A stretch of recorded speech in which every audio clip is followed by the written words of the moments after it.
Ongoing anti-Israel protests on America's college campuses and universities. House Republicans say they're cracking down on administrators who fail to carry out their primary job description, keeping students safe. In the Trump criminal trial, the prosecution calls a series of witnesses that seem to lay the groundwork for more evidence against the former president. NTD's legal correspondent is at the courthouse with the latest. It may be the costliest nuclear reactor ever built in the U.S. A Georgia utility just went online with its latest nuclear power plant. What was the final price tag? The growing demand for electricity is in large part coming from the AI industry. NTD speaks with a tech expert about the AI boom, and demand for data centers are creating a critical power gap. And Americans aren't getting enough sleep. NTD's Andrew Thomas speaks with a neurologist to discuss some of the adverse health effects and how to get more shut-eye.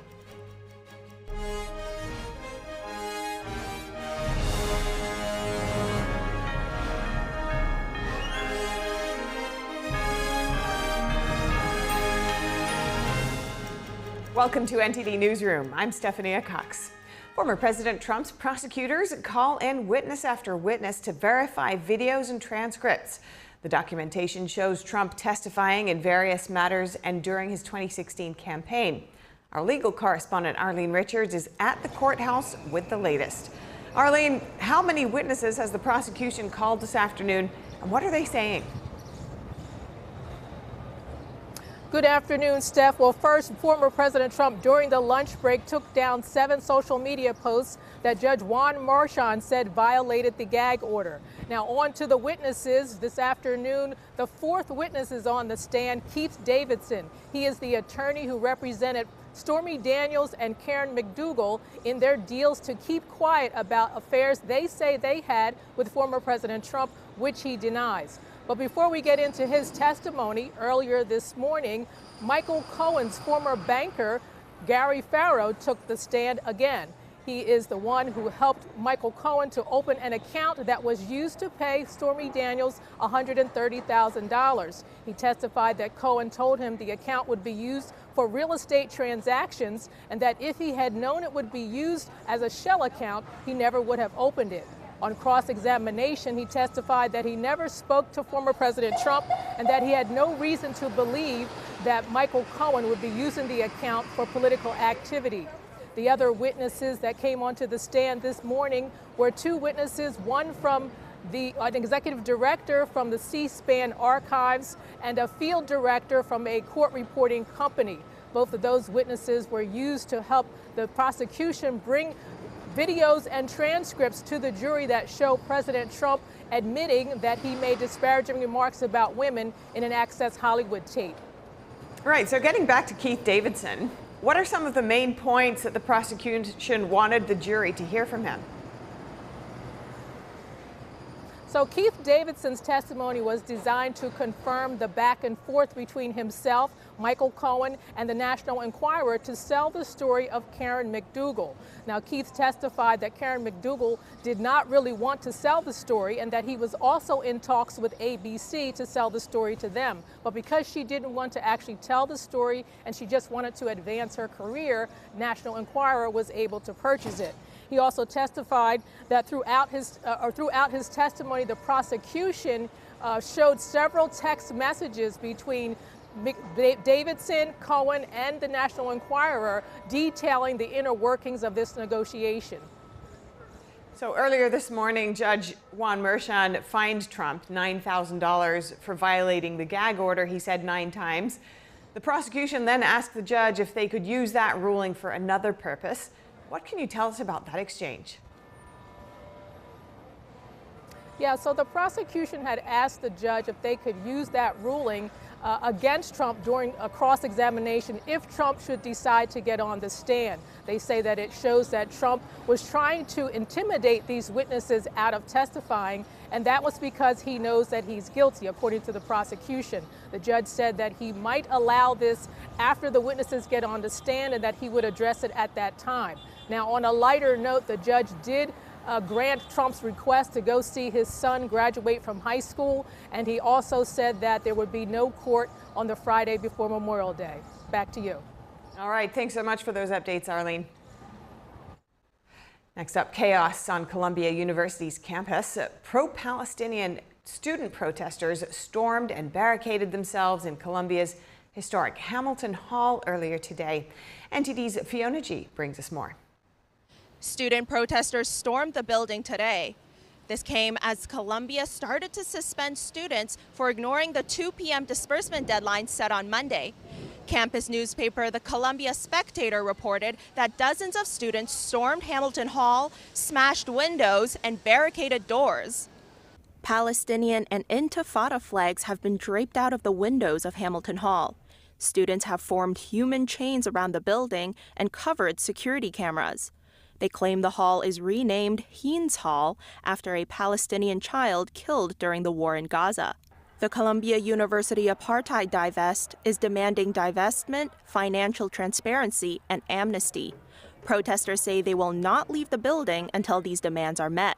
Columbia University issued a statement today announcing increased security measures. All but one entrance point to campus is closed. No press is allowed on university grounds. Only students living in residential buildings and essential staff members have access to campus. There is no set end date for these measures. I think it's disgraceful. I mean, they're disrupting the whole college campus. For a few students, they may have valid points or valid concerns, but they shouldn't disrupt the whole entire university and break the law by occupying some of the buildings. Columbia is not just made up of a small section of people who are protesting. It's a very large campus. It's a campus that's getting ready to graduate. It's a special time for students. And, to have another graduation canceled again yet at Columbia University within the last 5 years, I think that would be something of a tragedy. The White House has condemned the protests and the disruption to higher education they have caused. Over 1,000 Columbia alumni have written a letter to University President Shafiq asking her to remove the encampment and restore safety on campus. Students say that the university's silence has left many feeling alone. Protests continue across college campuses nationwide and have spread to other countries such as France and Lebanon. Multiple institutions have called for police aid to arrest agitators. Meanwhile, the pro-Palestinian encampment at Yale peacefully dispersed. Columbia University has not yet announced any concrete actions it will take in response to the occupation of Hamilton Hall. Fiona G., NTD News. And as campus protests continue, House Republicans are saying enough is enough. Tuesday, they called for the immediate resignation of Columbia University President Dr. Manoush Shafiq and other college leaders. House Speaker Mike Johnson says that she's lost complete control of her campus amid the growing anti-Israel protests. Just last night, there at Columbia, students barricaded themselves inside one of the academic buildings, where they fought with the maintenance crew there. They assaulted students. They broke through windows, destroyed property, hung Intifada banners from the building, and the law enforcement was nowhere to be found. We're told that NYPD is outside the perimeter of the campus, but they have not been invited in, and they won't go until they are invited. What are university officials waiting on? What do they need to see before they stand up to these terrorist sympathizers? And that is exactly what they are. Anti-Semitism is a virus, and because the administration and woke university presidents aren't stepping in, we're seeing it spread. We have to act. A coalition of House committees are joining forces in the investigation. Institutions could lose public funding if they fail to ensure the safety of Jewish students. Republicans noted that the protesters are being supported by outside groups who aren't affiliated with the schools. Among other actions to be taken is a scheduled hearing in the next few weeks with administrators from colleges where the protests are occurring. And the pro-Palestinian protesters at Columbia are demanding that the school divest its endowment. Joining us now is Michael Busler. He's a finance professor at Stockton University. Welcome, Michael. Good to see you. The students are demanding Columbia divest from any company linked to Israel and any businesses profiting from the Israel-Hamas war. What's your interpretation of that demand? Is it feasible? Well, I can understand why they're asking for it, and understand why they're protesting. The problem is the Board of Trustees has an obligation to invest their funds as wisely as possible and look for the best returns they can get, subject to the risk that they have to take. If the Board of Trustees has an ethical problem with any company, then of course they have a right not to invest in them. But the fact that they've invested in Israeli companies, some of which are very profitable and giving good returns to the university, I don't think there's really any reason for them to divest themselves of these companies. The other thing they have to be somewhat concerned about is the donors who have built up, whose contributions have built up the endowment that Columbia has, and how those people will react to this. I don't think there's any chance in the world that Columbia would change their investment policies just based on this. Right. Now, speaking more broadly, student protesters often demand divestment, whether it's from Israel or from non-renewable fuels, various issues. Is this a strategy that can have real impact in some cases? Well, it can if it brings awareness to an investment strategy. In other words, there are colleges and universities that invest in companies merely looking for the best returns. If some of these protesters point out that you're investing in a company that builds bullets and the bullets are killing people, and the Board of Trustees says, you know, you're right, we didn't realize that, then maybe they'll alter their investment policies. I don't think that's going to happen in this case, but there are instances over time that it has happened and has influenced some of the investment decisions that the Board of Trustees Investment Committee makes. And just lastly, Michael, how do you expect this to pan out with these protests on college campuses? Yeah, I think at some point the administration is just going to have to get tougher. Look, there's some safety issues. They're protesting against Israelis and the Jewish population. It's building anti-Semitism, and that's a problem that they can't afford there. So I think at some point Columbia is going to get a little bit tougher. And so far they've given deadlines for these protesters to leave. They don't leave, and then Columbia just doesn't do anything about it. So now the administration in Columbia has lost a little bit of their credibility, and that's going to have to be restored. Look, it's finals week. You have graduation coming up. This is the worst time to have disruptions on college campuses. Southern California had to cancel their graduation, which I think is horrible for the students that were set to graduate. So I think this is going to end by Columbia getting a little tougher, moving all these people out, and you really hope it happens without a lot of violence, and you don't want to see anybody on either side get hurt. Certainly, and as summer sets in, we'll see whether the weather and other factors influence what happens next. But thank you so much for this, Michael Busler. Great to speak with you. Thank you. Israeli Prime Minister Benjamin Netanyahu is pledging to launch ground operations in Rafah. This comes as the Hamas terrorist group reviews the latest ceasefire and hostage deal proposal by Israel. Netanyahu says the operation will continue with or without a deal. He made his comments during a meeting today with Israeli families of fallen soldiers and hostages. Israel says the southern city of Rafah is Hamas's last major stronghold and vowed to destroy Hamas's battalions there. Israel is waiting for Hamas's response to its hostage and ceasefire proposal. Meanwhile, airstrikes and aid deliveries continue inside the Gaza Strip. Video footage shows the U.S. military building a pier in Gaza to deliver aid. Secretary of State Antony Blinken will arrive in Israel later today to advance the truce talks. And in North Carolina, 4 officers were killed in a shooting while on duty yesterday. They were attempting to serve a warrant at a home in Charlotte when the suspect opened fire. The U.S. Marshals has a fugitive task force that we are a part of, that they went to go and serve the warrant as any other day that they would do. And unfortunately, this individual decided to greet them with gunfire, and it just turned into a tragic event for the officers that were originally out on the scene and then the officers that responded to try and assist.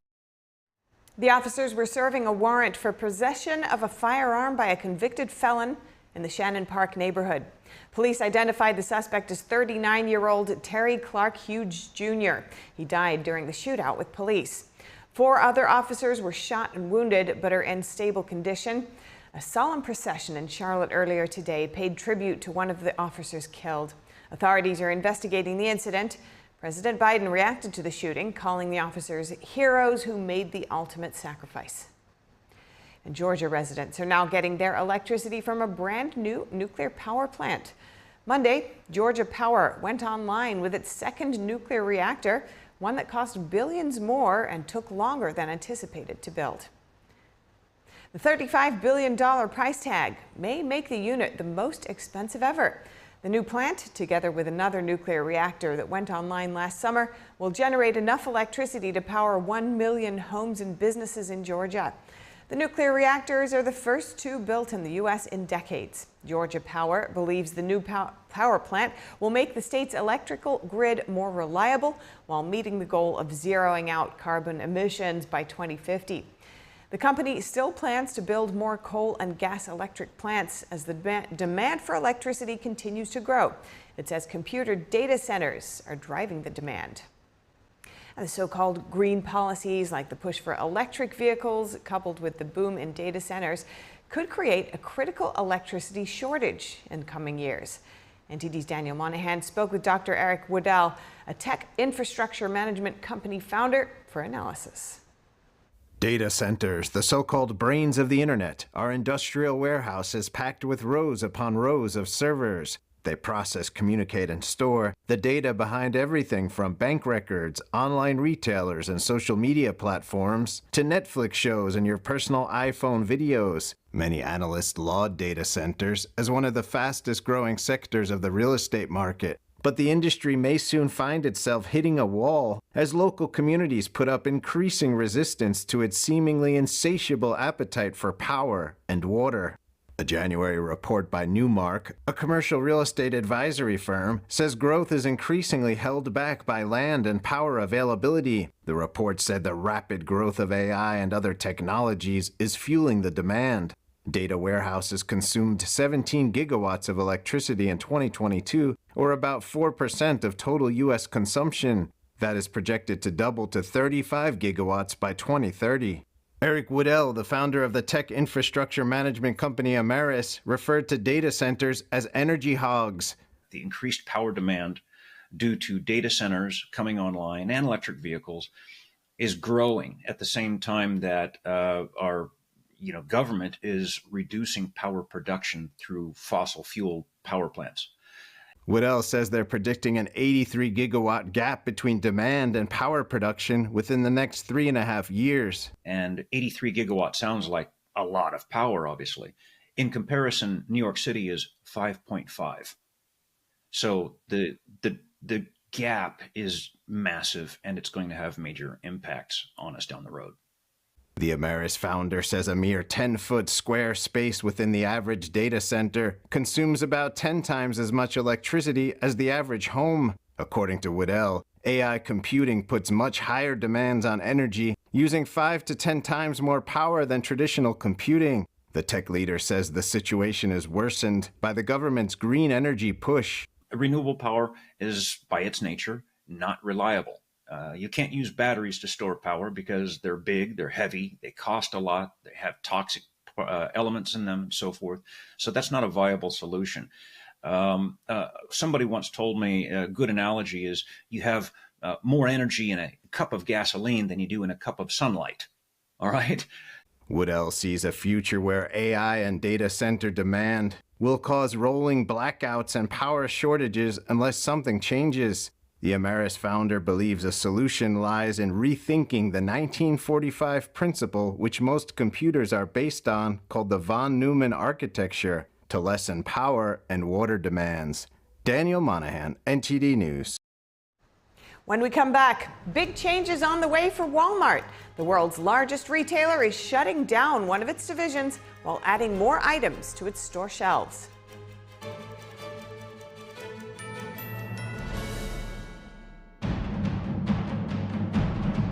Never seen a production any better than this anywhere. Breathtaking. It is absolutely stunning. I feel better about the world. I feel uplifted. Invigorating. It was encouraging. Gave me hope. This has just been therapy for the soul. It's a must-see. Must-see. Make sure you see it. Make sure you see it. Coming to Lincoln Center, NJ Pack, State Theater, Purchase, and Stamford. ShenYun.com.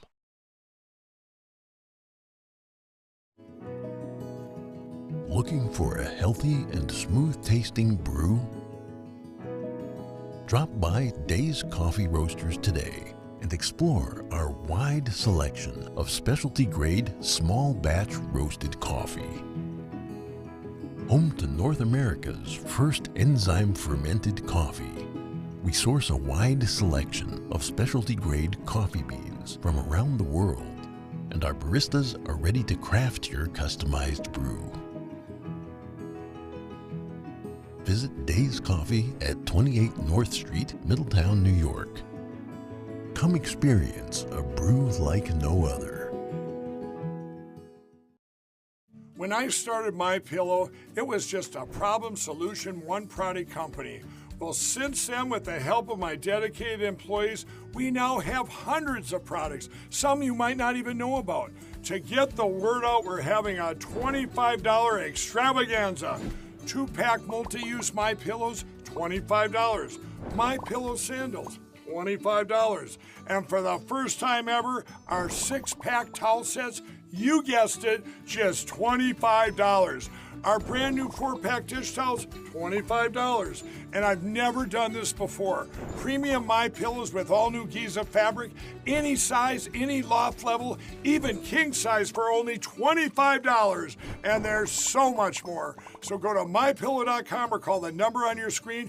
Use your promo code for our $25 extravaganza. Order $75 and over. Your entire order ships absolutely free.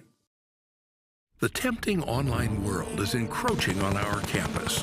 Is unplugging cables and confiscating phones the solution to protect our children? No, we just need a clean multimedia platform. Join Ganjing Campus to leverage premium channel features, professional development courses, and kindness event toolkits tailored for teachers. Build a truly positive and interactive classroom community. Foster a pure and delightful learning environment for children.